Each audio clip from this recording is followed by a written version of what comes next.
Ene Sampa Traditional Council wamo ene Bono Regional House of Chiefs ene Bono Regional House of Chiefs President won ensem no ena ene so court satena so biwo ne nyina efa Sampa mahene Nana Samba Jafla wotoso emienu ne gazette ho nsensemo no ebra wo bi so ayde kire wo Santa hene no amane ye kwanso no sede wo hene sibu asem no sibu Sampa asem no odi ne nyina ne sede ansem ne sikoi nyina no tintim de ngu krata so ede Bono Regional House of Chiefs sede amane ene amane sede amamre ne amane a ebo National House of Chiefs ho bra no Yero Santa hene eye ne sa pepepe na se wo hene bedi ade a ofa amane kwan so bedi ade wi a na emremu no nso no sede be obetima be ka National House of Chiefs ho ye nananom nka bomu ku no na no nso etimi aba be ka ho no na ebre duri se wode ne nkrata ekọ na yahwe ne ya gazette na mna ba be ka ho no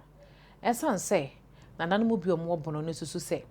na nka enu kwan se bi nko ba asante ene bi mu so ka se na omo wo hene wo honom dada ebre nso anu wo hene bi anso so eni Sampa ensam no eye twema mentwe ma ensam ne kodan court na no na court she se bi court chiro krata edibre Bono Regional House of Chiefs ene ne president se ensem yi anu bi wo hanko meyi anu no mu kire di ntia Nana Samba Jafla eye wafa amane kwanso ne yesai no na wo mo mpeso mbeje na tumo na no na kire no ena Faruku onso so ekochoro krata akọ se nsem na ekoso no onso na nige ho a wo pese wo bemu bi esanse nsem no so no so ne ho efa no ho bi ena ono so choro ne de ekoye na esanse ne de ne nso nyina mu no ntino court no eyi edifiri ho na no ena Bono Regional House of Chiefs akire mu se ensem no omo mpese ombe gazette Nana Samba Jafla ebia na ensem no omo de court no ebia na court edidi ama de won ta na chi no ekobasa na afi no mu se beche bitwa nkrata mu ena court hye won se enye sa na won ye won nema eno nti de yedi kan agina tumu nne no omo hwe no mo gazette no na ebere so nso omo to nsa de frɛ na adom ahene no se bi wono na ye president edema Bono Regional House of Chiefs ye pene de krata amano a omo bono a wo munya no omo de krata amano eno nti omo asete na etoso bi no ansa na ene de yi ben omo tena ase no na court hye se omo kona so omo anya no amfa nsaman krata na amano a omo court ma ho kwan ko wa krata mu ena afenso Bono Regional House of Chiefs omo atena ye ene bebi ombetimi de abo ama na ye ya ma wiase nyina ehu won no omo mfa nkobo ho ema wiase nyina ni adanse se court atonsa de afre anado ma hene a wasa eye emranim ni a wonim mra wotena prunti ediasam enunti won akoye sede court sika ye no ene no na enne omo hwe ni mu sede nkene so obeba eno mo hwe ni mu no na adom ahene amma enunti court ahye se ne wo ba yi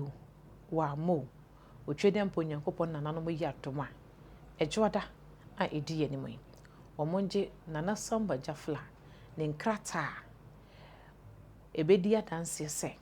oye omo begina so edi agazete no no wonde naba National House of Chiefs no omo enhwe mra ne hye wo se won enye emfama Sampa mahene Nana Samba Jafla eno nti sesei no ye twen ahwe bebi asusai ede bode ho no ebefa medin ede maame Fozia de beto fom bia no ye de besom omientie bra eye court ebuaye ene de okan no de course wo ho no omienkoti bra ebusiafo me chiamo we a brief update ene ye bepie mo court nti court order say the Regional House of Chiefs register aye amakonadu onfa na nankrata no enkopie mo national by close of business aye Monday a ewo ye nimu na se Monday ni dru na wanfa ma the traditional council under the presidency of Nana Kwadwo Masa Wotosomienu onfa nkrata ne mra and was share say national and sanka they should go ahead and process it but content component na a woman a omobu court enimtia no eno no court no e de akɔhye nyame ya adoma October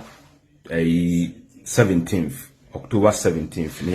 yaba betua so nyame ya adoma ene enwumre yenhia wo Facebook ne yenhwɛ ne ekoso yedamasi ne yɛka nyina ne sɛ obi anya abutre na yenhwɛ ne yɛ nananom ba chichiri ye no yɛmfa na nasamajafla otosumye no so ne yɛmpagya sampa enkoso bebi a yɛankasa ne ne begi sɛ yɛde sampa kodu medamasi ene enwumre me no mu behia bye bye ciao ko po yadma yibishia welcome